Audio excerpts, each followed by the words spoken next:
My name is Will. Today I'm going to talk about something I call the terrarium theory of God. Or we could call it the terrarium of God or God's terrarium. And what it is a proof of God's existence. Kind of a funny thing to say, but God, where do I start? First off, let me say there's a lot of wonderful stuff out there about God's existence, the existence of God and proof of God's existence. And I've seen a lot of things and read a lot of stuff and gone through a lot of things, and it's all very wonderful. I'm going to give you a really very simple explanation. Let me see. The terrarium of God. Let me first start with what a terrarium is, if you don't know what a terrarium is. It's a small enclosed glass container that has an ecosphere inside it, like plants, soil plants. If you put some kind of a little small creature in it, it'll be a vivarium. So I guess a more accurate description of this video would be the vivarium of God, because, well, you'll see. Terrarium goes back to the 1970s. I remember I had this little booklet, I think I got it in the Boy Scouts, about how to make a terrarium. And what it is it's pretty kind of a simple process where you put pebbles into a glass container, a sealable, closable glass container. Then you put some kind of water barrier like sphagnum moss. And you put soil, some charcoal, some purified activated charcoal, some soil, and then seeds or plants. And what happens is, and you close off the container. So you have this beautiful little mini ecosystem, and you give it some sunlight, daily sunlight. Water will evaporate onto the glass and then rain back down on the soil, on the terrarium. So you've got this beautiful little cycle going on. And there are pictures out there of, terrariums that have been around for 30 years or more. And I've made a lot of terrariums. I really enjoy it.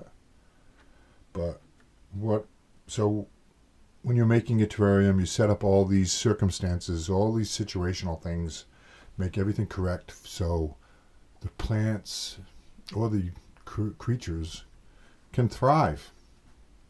And this is what the earth is. Earth is a terrarium. And just like when you make a terrarium, you take care to set everything up correctly. God has made earth and made sure that everything was set up correctly.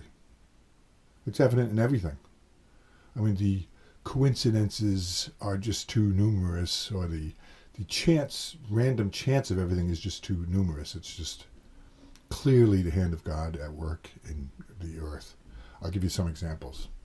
We're mostly water, and this water is actually, although movies don't portray it sometimes this way, but the water is actually very calm. For a planet that's mostly water, the water is very calm overall, the whole planet. Just gentle would be a good word for it. And then you've got this network of breaks in the earth that cause rivers that feed the water, like a capillary system throughout all the various continents, and just this gentle flowing of water in and out, cleansing, bringing water to everything. Mostly everything. You've got, what else? You've got clouds that, just like in the terrarium, the sun evaporates the water, and then the clouds rain the water back down on the earth. What else? Let me see. You have, a top layer of soil that's wonderfully rich for growth. And you have this, and then you have this, something I call the onion skin. This very thin layer of, like the skin of an onion around the earth is where the biosphere is, where everything of life is. And then you set it up further, because everything needs cycles. The terrarium needs the cycle of the water coming up, being evaporated, and falling back down. And there's cycles going on within the plant life and the bacteria and the soil. And the earth has cycles with the moon.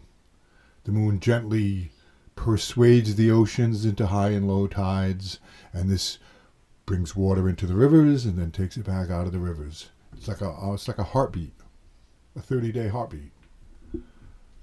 And then it goes even further than this.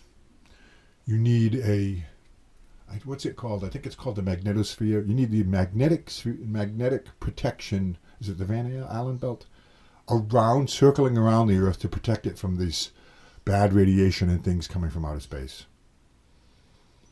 And then there's even another one they've just discovered, I believe, outside the solar system that protects the whole solar system around the sun, protecting it from outer forces.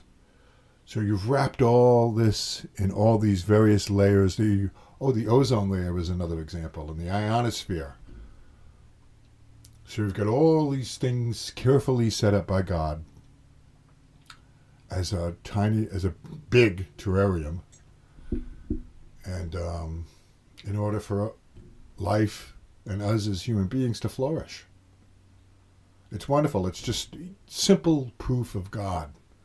If you look at the care that's gone into supporting us as living creatures. Can it get any simpler than that? We don't need any fancy explanations. And of course we can't understand God. God is beyond our understanding. But we can see God's hand in everything. And on a daily basis you can see God's hand in everything. And in today's world we overlook this. We're so busy with all kinds of stuff, and most of it is just a big distraction. So contemplate that. Contemplate this beautiful world we live in, this globe, this earth we live on, as a terrarium that's been carefully laid out and is carefully cared for in so many ways that I can't even say. I've only given you light outlines of the complexity of the system that's been put into place for us. It's a gift.